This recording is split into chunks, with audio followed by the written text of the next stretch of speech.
A lot of movies this year have been somewhat or heavily overhyped, and such is also the case with this new movie called Civil War that feels like the Temu version of Fallout. Because while it made dystopic and everything, this movie can't be the clever way the Fallout show is done, because it really feels so cheap that it becomes 100% right to call it the Temu version of Fallout.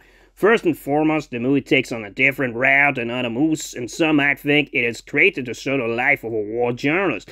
But more than most, you miss that things are better explained with these rebel factions and who is fighting who, those secessionists.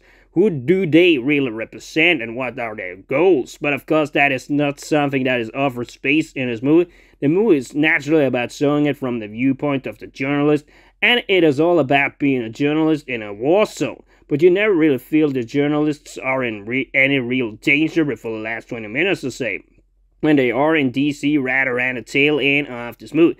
That's a real problem of it all, that it is mostly about the emotional dialogue and companionship between the journalists rather than what they are trying to shoot. Because you have seen journalists in war zones being in a lot more danger than they are in this movie, where this, as opposed to real life, tries to give too many sunshines and rainbows and not the cold dark truth. As with the characters, not any of them really connect with you, and it may be a realistic that being a war journalist may make you harder as a person, and the Kirsten Dunst character lead that is labeled as the most acclaimed war journalist in the world goes very hard on the other lead character Jesse, played by Kayla Spiene. But at the same time, that act by Kirsten, although it may be perfectly decent, it is just like a standard female arrogant act that you have seen in so many new movies too many times before. It would have actually been a fine change if she was more positive and cheerful and tried to show the nervous Jessie how she could be a journalist in a more positive light and guided her like a real mentor should.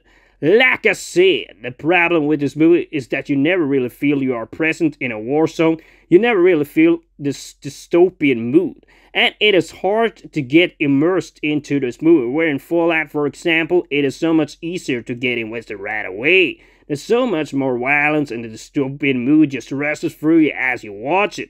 But here in the Temu version of Fallout, it is all about playing music, driving around on a press automobile, calling it out with facial expressions rather than any useful dialogue.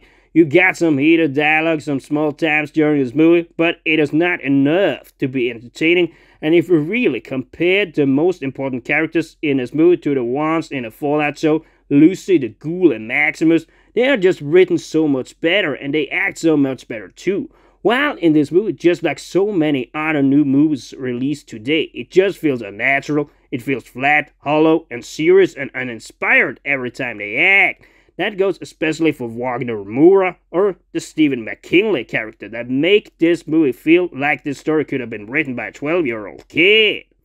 One other reason why I think this one is a mid-movie at best comes down to the way this movie never really connects with you, as they are too slow to get to the point. Basically, the whole movie is just about going into DC, and while those are the best scenes, you could easily have gotten there after an hour into this movie, when it is all about building up to that moment in the movie. Let me tell you, that building part is very slow, and the movie seems to be way more about the relation between Lee and Jesse, rather than feeling that we are in a war zone where it is all about being a bold journalist. But it is rather about Lee lashing out at Jesse, trying to be this hardcore woman that perhaps, as it shows in some of the scenes, are soft on the inside. In other words, she has a hard shell in front, but a soft shell on the inside. It is not that this movie, which ends up being the Temu version of Fallout, couldn't have worked, but what some people in Hollywood does not understand, like this movie director Alex Garland does not understand, is that you cannot create a feel-good movie combined with the dystopian mood he tries to create. Because the movie is not dark enough, it becomes so less serious, and although you have those less serious moments in Fallout, you top it up so much harder on the violence, the acting, and the writing is so much better that you can dose it down a bit because you got other features. That's what this movie lacks. It lacks a serious backbone that could make you interested into the story, because a civil war in America is interesting in itself, but not in the mediocre way they did it in this movie. That's why for me this one is a 5 out of 10, and it is clearly the Temu version of Fallout.